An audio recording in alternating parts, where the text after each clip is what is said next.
अस्सलाम वालेकुम students, welcome to CAB education.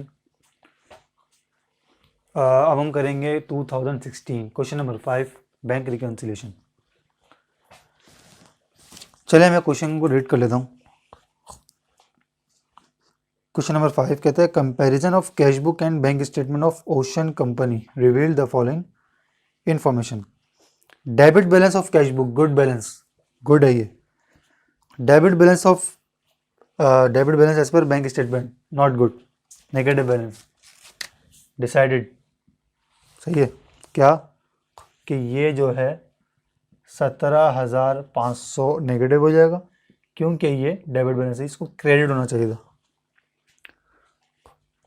उसके बाद कहता है कि अच्छा रिक्वायरमेंट में आते हैं, देखते हैं बैंक रिकन्सिलेशन बनाना है स्टेटमेंट जो कि हम बना रहे हैं, और एंट्रीज मैंने एंट्रीज का भी कॉलम अपने पास बना लिया, इसको हम एंड में करेंगे। अनएडजस्टेड बैलेंस के बाद मैंने लिखना है, फर्स्ट में आता है मेरे पास debit memo mark at SNSF, mark SNSF, ठीक है। एडलेस लिखना ज़रूरी है, इसको मैंने यहाँ लिख दिया लेस NSF। कितना अमाउंट है? नॉन सफिशिएंट मतलब डिसऑनर्ड चेक, ये हो गया 10,000 रुपये, माइनस हो गया कैश बुक से। रूल्स में आपने रूल्स को आपने फोकस करना है, आपने फॉलो करना है। नंबर 2 पे कहता है कि cheque deposit totalling 40,000 but only 24 were cleared.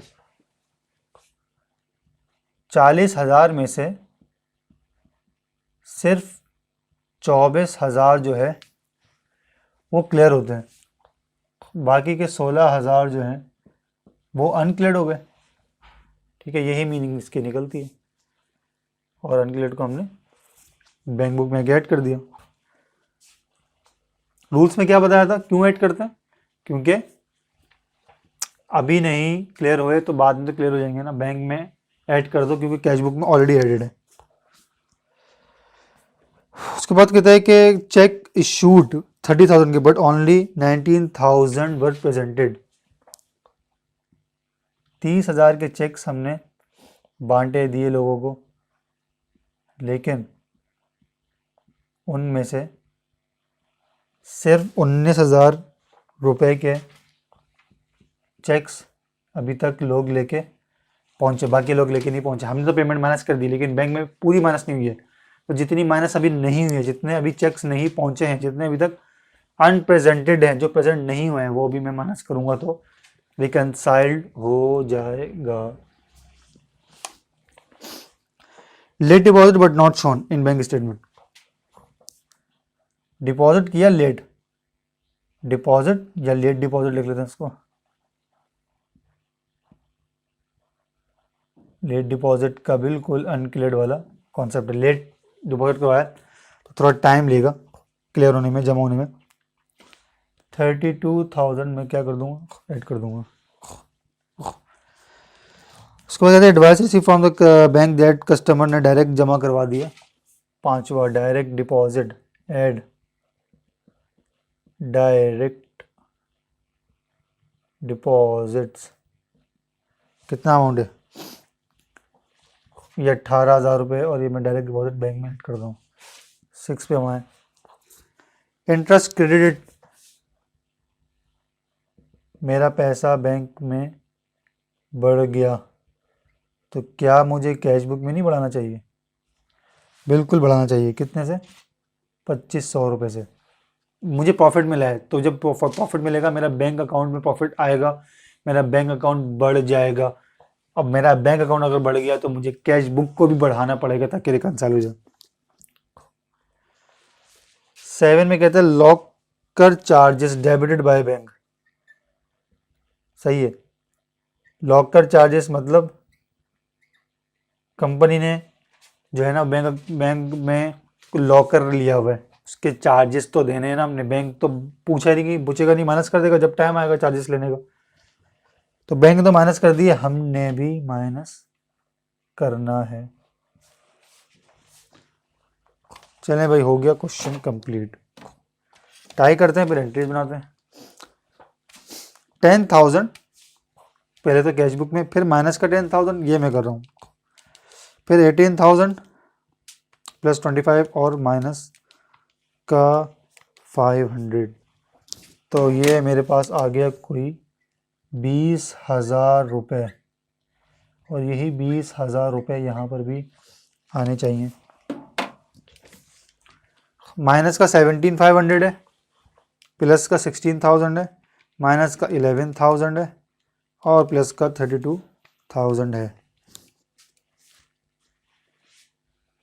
Minus का 17,500 प्लस का 16,000 और माइनस का 11,000 और प्लस का 32,000, 19,500 आ रहा है। क्यों,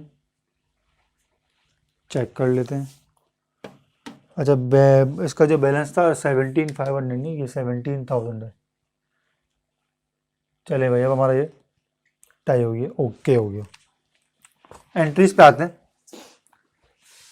मैंने आपको बताया रूल्स में कि एंट्रीज हम सिर्फ और सिर्फ कैश बुक के कॉलम की बनाएंगे। जो यहाँ पर अमाउंट से सिर्फ उसको फोकस करेंगे, उसको जहन में रखेंगे। पहला मेरे पास आ रहा है एनएसएफ का, सही है। फर्स्ट में आ रहा है एनएसएफ का। एनएसएफ में क्या हुआ होगा, मैंने जो है अकाउंट से रिसीवेबल को दोबारा रिकॉर्ड किया होगा, और मैंने क्या किया होगा, मैंने बैंक को कम कर दिया होगा। जब मैं जाने से पहले मैंने बैंक में अमाउंट को बढ़ा दिया था, कितने अमाउंट से, 10,000 से। अब मुझे पता चला उस बंदे के अकाउंट में तो पैसे ही नहीं है, तो मैं वापस उसका रिसीवेबल क्रिएट करूँगा और मैं बैंक को अपने कम कर दूंगा। दूसरा मेरे पास आता है डायरेक्ट डिपॉजिट। डायरेक्ट डिपॉजिट में क्या होता है, मेरा बैंक बड़ा होगा और मेरा जो रिसीवेबल है, अकाउंट्स रिसीवेबल, जिस बंदे से मैंने पैसे लेने थे अब उसने दे दिए, तो उसका जो अकाउंट है उसको मैं क्लोज कर दूंगा। उससे जो मैंने पैसे लेने थे उसको मैं ख़त्म कर दूंगा, रिसीवेबल ख़त्म कर दूंगा। इंटरेस्ट क्रेडिटेड, बैंक में प्रॉफिट आया है, बैंक बड़ा होगा, इसी तरह से मेरी इंटरेस्ट इनकम क्रिएट हुई होगी। कितनी, 2,500 रुपये। इनकम बढ़ती तो क्रेडिट में होती है, और उसके अगेंस्ट मुझे कैश पैसा कहाँ मिला था, बैंक में मिला था। लॉकर चार्जेस, लॉकर चार्जेस मेरा एक्सपेंस डेबिट, और मेरे बैंक से पैसा कम हुआ होगा 500 रुपये और 500 रुपये। चलें भाई, ये एक सवाल भी हमारा यहाँ पर आकर कंप्लीट हो जाता है। आई होप आपको ये क्वेश्चन समझ में आया। 2016 भी हो गया। बेहतर क्वेश्चन से, अच्छे क्वेश्चन से, सेम पैटर्न पे क्वेश्चन होते हैं, लेकिन प्रैक्टिस करना आपकी जिम्मेदारी है, आपने प्रैक्टिस लाजमी करनी है। अब हम चलते हैं 2015 की तरफ। Thank you.